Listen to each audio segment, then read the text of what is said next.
So what's up guys? Welcome back sa ating panibagong video. So ngayon guys, meron tayong i-share dito na mixer. So brand name pala nito is Joson. Model niya is Spider 6 channel. So dinala to dito last week dahil no power yung kaniyang mixer. So na-check ko na to. Sira yung kaniyang power supply board. In-order ko muna sa online ng Joson official store. So ngayon lang dumating itong power supply niya na main board. So bago natin to ayusin, share lang natin guys itong klase na mixer para naman mayroong idea yung mga nagbabalak pa lang bumili ng mixer. So quick review na rin natin dito guys, tapos sa susunod na video is sa sound check natin or iti-testing natin.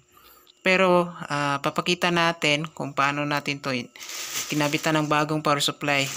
Yan, para makita ng may-ari nito. Yan. So ito guys yung Joson Spider 6 channel. So meron pala itong 6 channel na inputs. Yan. So may dagdag siya, 7 channel pala to. Yan, kasi yung mono niya is 6 and 7. So 1, 2, 3, 4, 5, 6 and 7. Yan, so maraming inputs. So dito, meron po itong dalawang purpose sa input. Meron sa microphone, tsaka sa PL jack or sa input niya. Ayan. So meron siyang 48 volts para sa phantom power. Gagamitin niyo lang po ito kapag nag-recording po kayo gamit kayo ng condenser microphone. Ayan. So per channel, meron siyang gain level. Ito yung high frequency, mid frequency. So sa kanyang high frequency, meron siyang 12,000 Hz. Sa mid niya is 25,000 Hz. Sa kanyang low is meron siyang 80 Hz. So meron din siyang EOX, EOX1 and EOX2 with effects. So ito naman yung kanyang pan or balance ng left and right channel. So ito naman yung on-off niya. Kapag pwede mo hindi gamitin, i-off mo ito and pwede rin. Kapag gamitin mo, on mo lang to. Yan. So meron siyang peak. Ilaw to kapag over lakas ng ating input. Yan. So ito siya guys, yung main volume.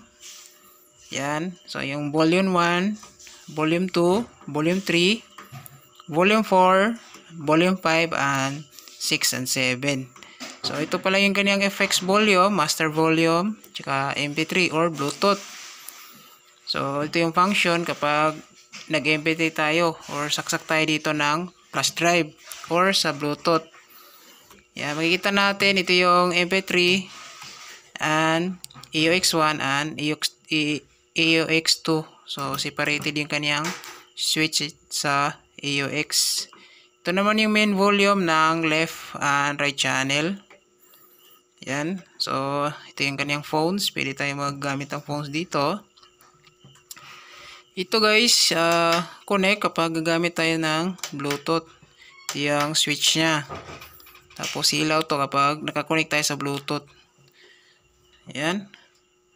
So dito mga guys, ito naman yung phone volume.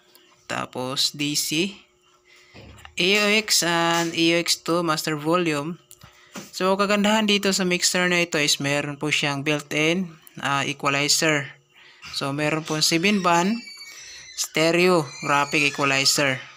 So galing sa 63 Hz to 160, 400, 1000 Hz, 2500 Hz, 6,300 Hz, tsaka 16,000 Hz.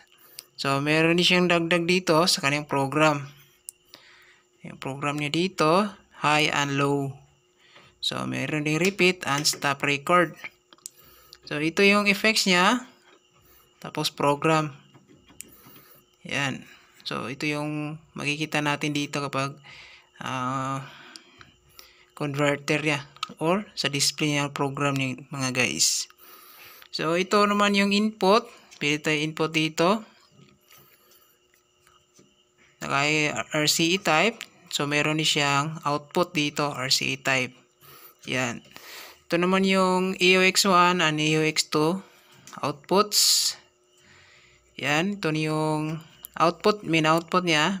Merong PL jack, tsaka XLR types. Yan. So, yan lang po yung kanyang design ng Joson Spider 6 channel. Meron pala siyang 256 DSP. Yan, or program niya. So, yung design niya mga guys, ganito siya. Meron siyang unique yung kanyang design. Yan, ito yung side view, front view niya, top view. Yan. Sa likuran naman niya mga guys, oh. Ito yung sa likuran niya. Bali, nandito na yung kaniyang input AC or 100 to 240 volts with 1.6 ampere. Yan. So, yung power switch niya. Yan. So, bubuksan natin guys. Papakita natin yung kaniyang power supply board na nasira. So, check muna natin guys. Tanggalan natin ang tornilyo sa likuran. So, stay tuned. So, ito po mga guys. Natanggalan na natin ng tornilyo. Yan. So, ito siya. Yung laman niya mga guys. Oh. Naka-isang board lang po siya. Yung kaniyang circuit. So, ito yung kaniyang power supply na nasibak. Yan. So, pumutok yung kaniyang power IC. Yan. So, dahil wala tayong numbers dyan, dahil na pumutok yon, na-erase yung number niya. Yan. Kaya, napag-desisyon na natin na palit na lang ng bagong power supply board. So, okay naman si customer na papalitan ng bagong power supply board. Yan. So, bali lang tanggalin lang natin to mga guys, itong main board. Ito siya. Tapos, yung na-order natin galing sa Joson sa Shopee, ito siya. Balot na balot siya mga guys, oh. Ayan. Malaki na yung balot niya. So, bubuksan natin to. Guys, buksan natin. Ayan, nakadouble po yung mga balot niya ng parcel. Yan, kasi board po ito. Kapag hindi magandang yung balot, may tendency na mag-crack yung ating power supply board. So, maganda dahil pinagbigyan tayo sa request na kapalan yan yung balot para safe talaga yung item.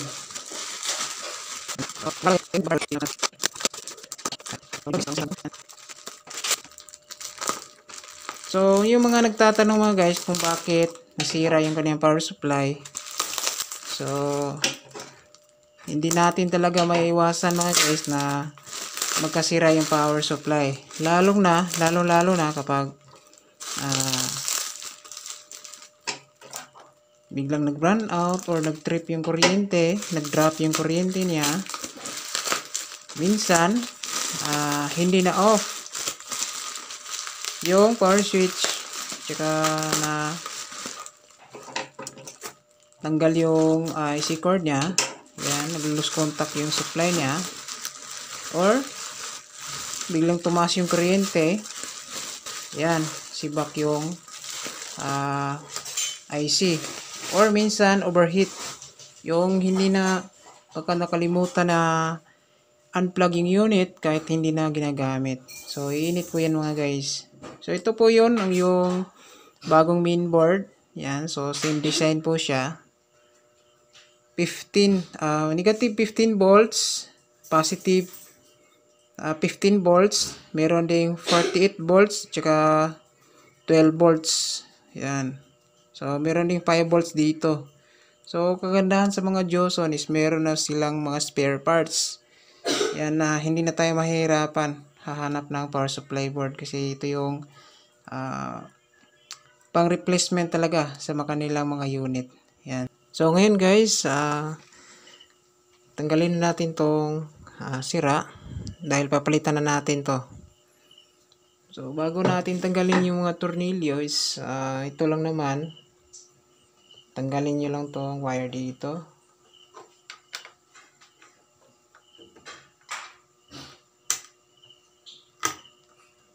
Tapos ito.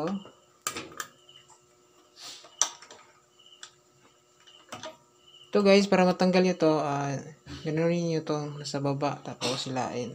Ayan. So, tatlong wires lang naman yung tatanggalin.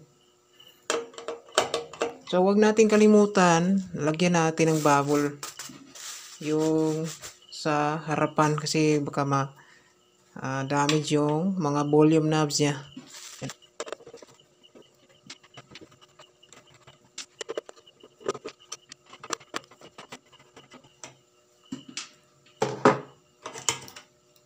So, ito po siya guys. Yan. So, sibak din yung kanyang fuse dito. So, tinamaan tong kanyang power IC. Yan. So, palitan na natin ng bago. Ito siya. Kabit na natin.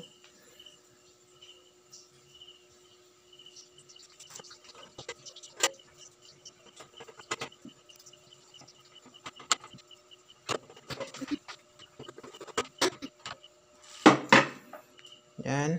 Balik na natin yung wire.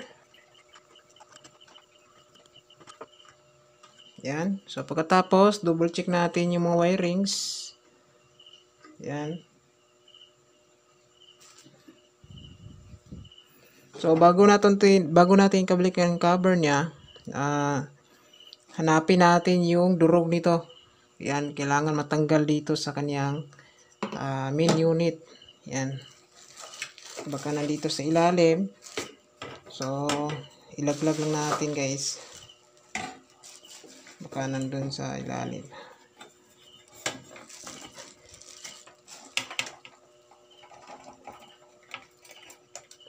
Yan.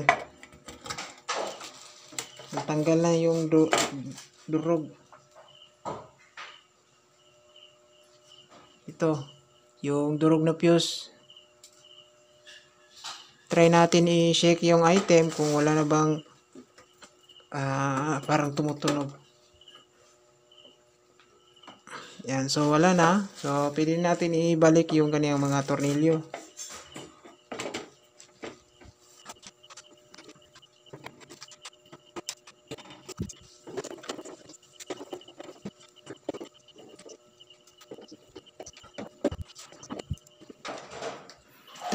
Yan, ibalik na natin yung cover. So, pwede na natin to i-testing. Yan. So, likuran nito is nandito yung kanyang power cord. Ang 220. Ito siya. Yan. So, testing natin siya. Off na natin yung switch. Dadaan lang natin dito sa ating test valve. So, power on natin. Yan. So, alright. Function na siya guys. Gumagana. So, ibig sabihin, yung kanyang power supply lang yung may tama. Yan. So, yan. So, ilaw pala to guys kapag naka-on siya. Kulay red, green. Kapag naka-off siya is kulay pula. Yan.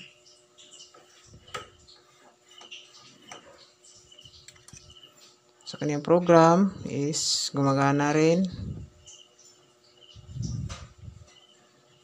Yan. So, overall guys, na-fix na natin yung problema ng mixer ni Mr. Customer. So, ito lang yung kanyang sira. So, kapag ganito guys, hindi naman yan mapiktuhan sa secondary. Kasi yung tama niya is nasa primary. Yan. Pero kung yung tama ng pagkasira is nandito sa secondary, so, check nyo rin yung mainboard niya. Baka may tama rin. Pero sa dito, is primary lang yung sira. Is nasa primary lang din.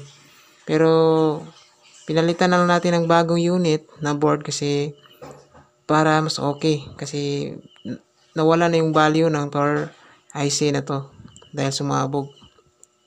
Yan. So, yun lang po guys yung video natin ngayon. Abangan natin. Baka matesting natin to bukas. Itong klase na mixer. Kung maganda ba yung kanyang outputs dito. So, yun lang guys. Maraming salamat. God bless. Ingat ang lahat. So, off na natin.